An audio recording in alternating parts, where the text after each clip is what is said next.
Welcome back to the channel. I'm Kevin, and today you're going to see me attempt to paint my first ever mini.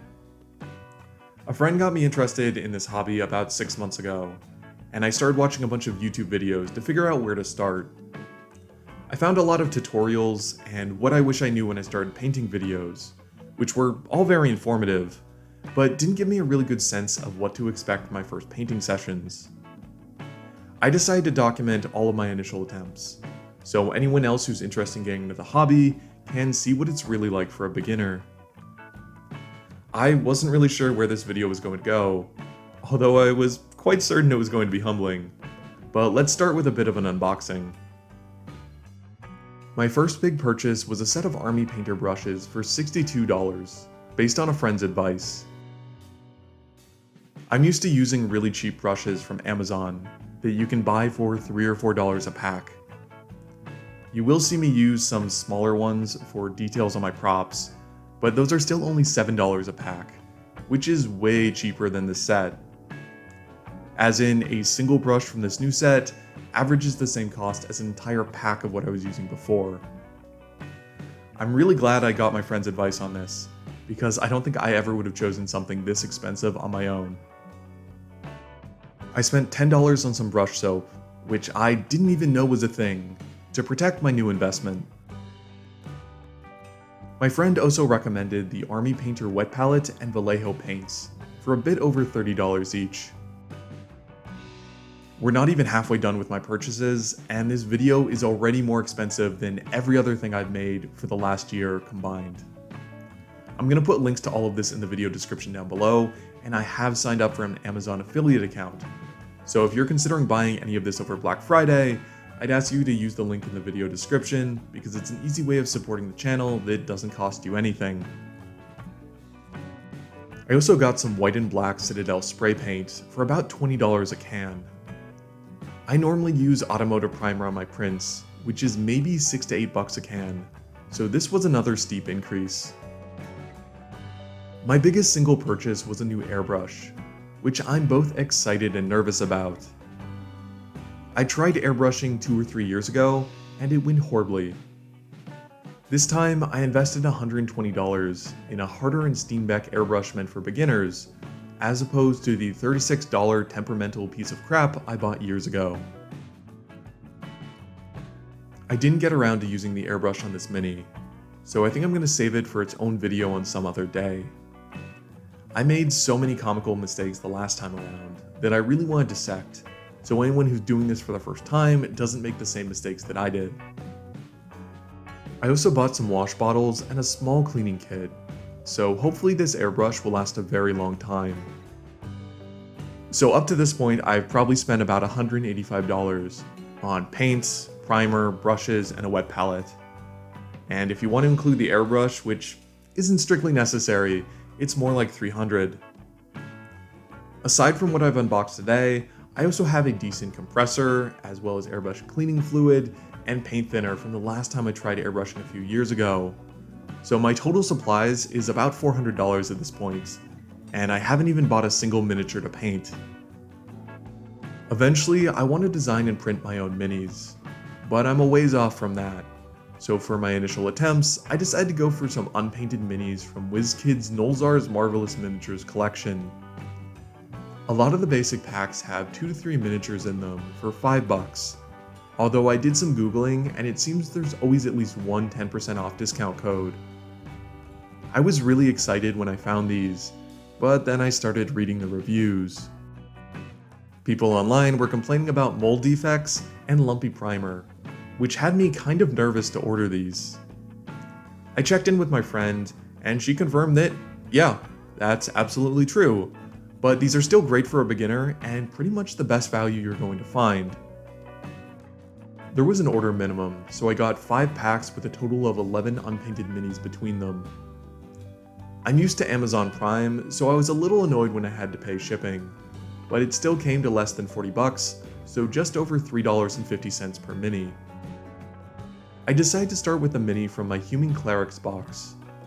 My plan was to paint the slightly simpler one, with the sword, and then come back after some amount of time and paint the other more intricate one, so I can see how much I've improved. Now that I'd selected my miniature, I went back and rewatched a bunch of Squidmar videos and other tutorials to try to plan out every aspect of this paint job.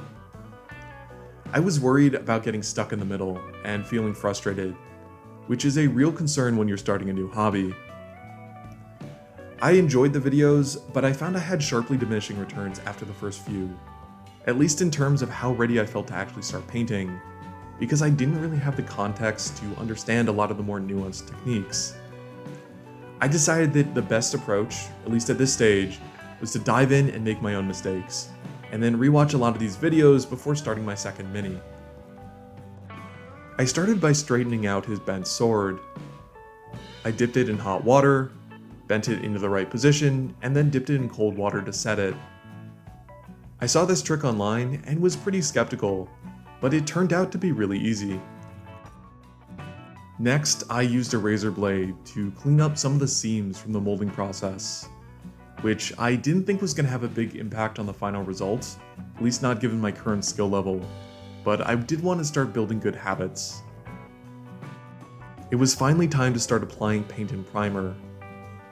It seems like every mini painting video has a shot where the person's just shaking the primer can, so here you go.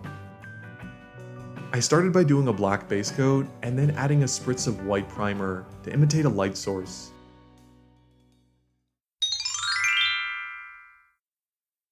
I was finally ready for my first painting session, and if I'm being honest, it wasn't a lot of fun. It kinda reminded me of being 15 and trying to talk to girls, where I would rehearse over and over again in my head, but then freeze up and panic in the moment. I had trouble getting the paint on the palette, and almost got in on the sponge within the first 30 seconds. I struggled with thinning the paint and managing the brush and moisture. Years of using regular acrylic paints with cheap brushes have apparently created some reflexes I didn't realize I had. To add insult to injury, I also dropped the miniature repeatedly, which didn't feel great. The painting itself wasn't good. I struggled with mixing the colors, and my first attempt at wet blending didn't really go anywhere because I didn't have the right shades. But on the bright side, it didn't look like I applied the paint too thickly, so I decided to just use this as a base coat. I honestly don't remember much else from this session, aside from a stream of expletives running through my head. I would have guessed it was maybe 3 or 4 minutes, but looking back at the footage, it was more like 15. I decided to just cut my losses there, reflect on the experience, and come back fresh another day.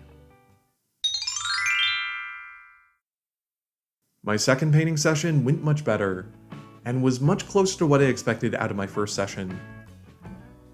I was thrown for a bit early on, because I wasn't shaking the paint enough and had major separation issues. I'd never used this type of paint before, and didn't immediately spot the problem.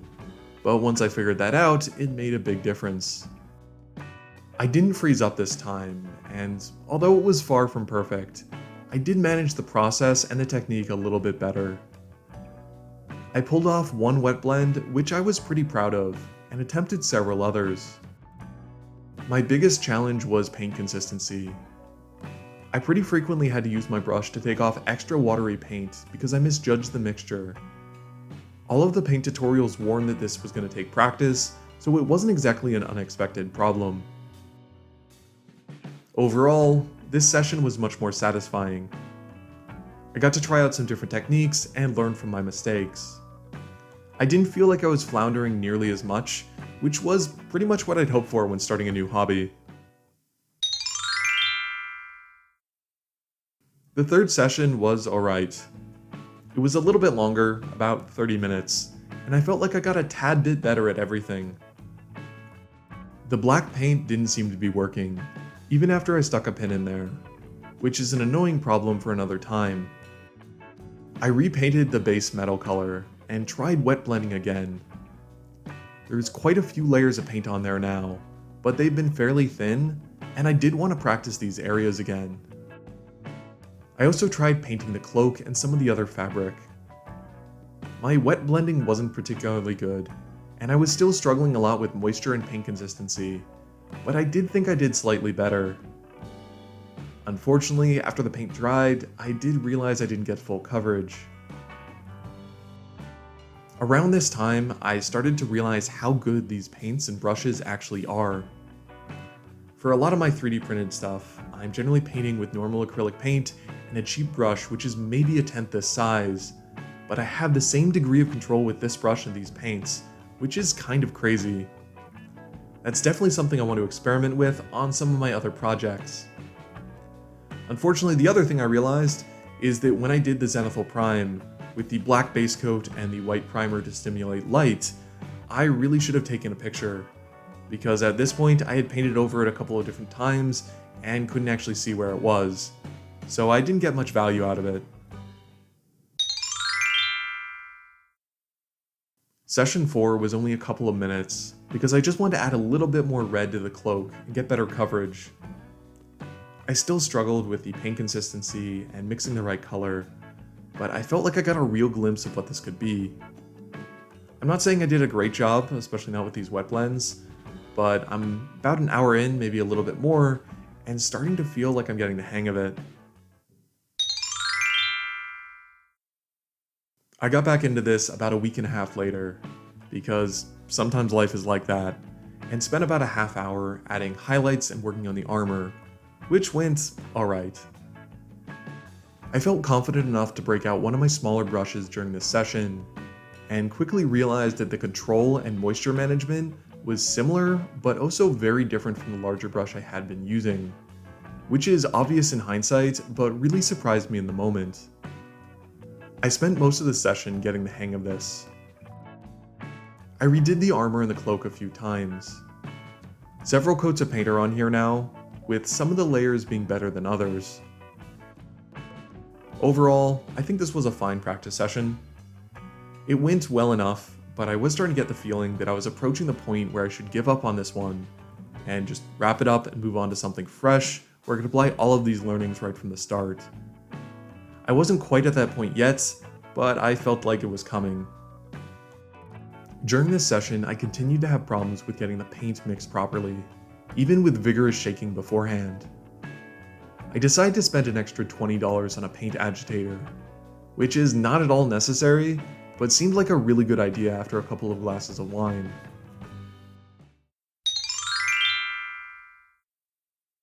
Session 6 went really well.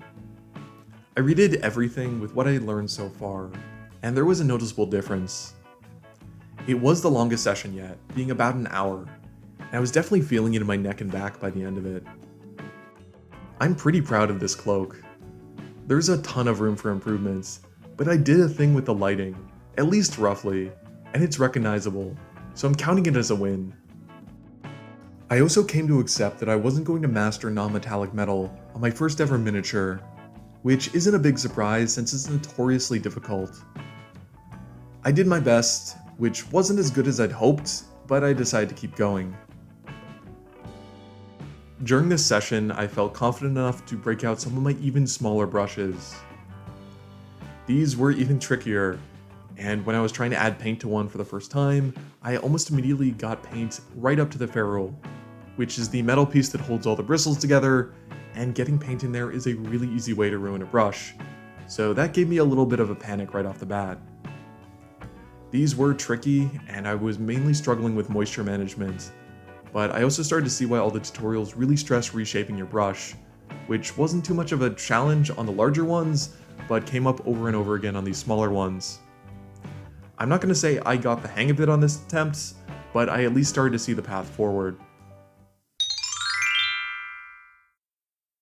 During the last session, I decided that I was done with non-metallic metal, and I was going to leave it be.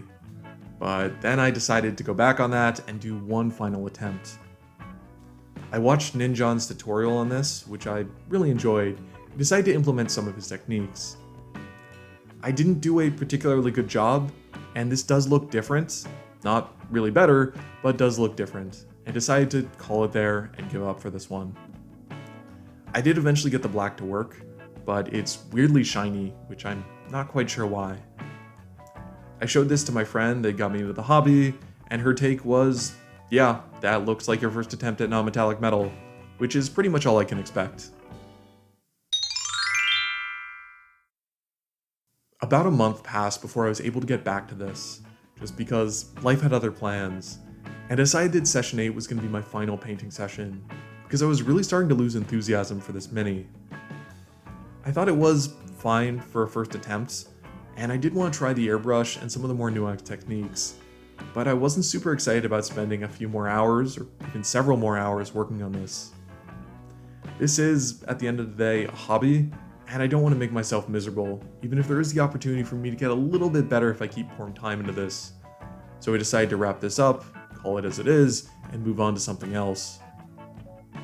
I really did intend to make this my last session, but then my paint had other ideas. I wasn't really sure how big of an issue that spill was going to be, so I tried to just add the final details and finish this out. But after about 15 minutes, it became clear that I really had to clean up my wet palette before doing anything else.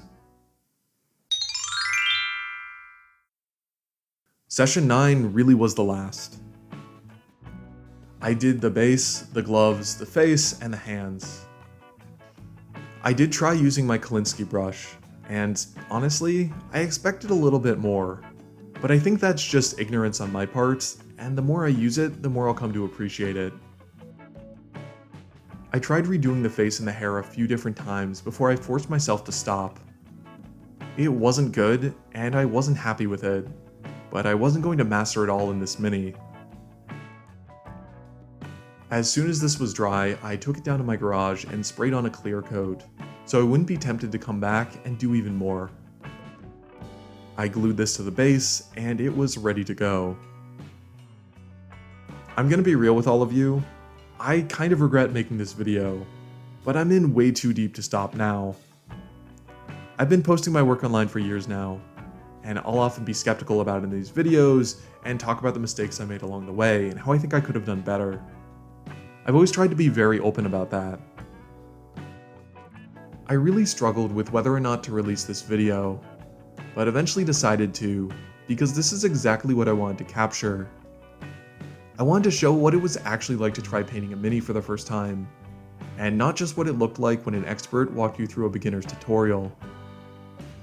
I think this is probably respectable for a first mini, but definitely not something I would post online under normal circumstances, which is kind of the point. For the next installment of this series, I'm going to paint a turtle duck from Avatar: The Last Airbender, which I printed on my very own resin printer. I'm not really sure how that's going to turn out, but stay tuned if you're interested. Aside from that, I'm not sure if there's going to be a third installment. That's really going to depend on how this video does. So if you enjoyed, then go ahead and like and subscribe. If you have any thoughts, feel free to leave me a comment. I'll be wishing everybody in the US a happy Thanksgiving, and I'll see you all again next time.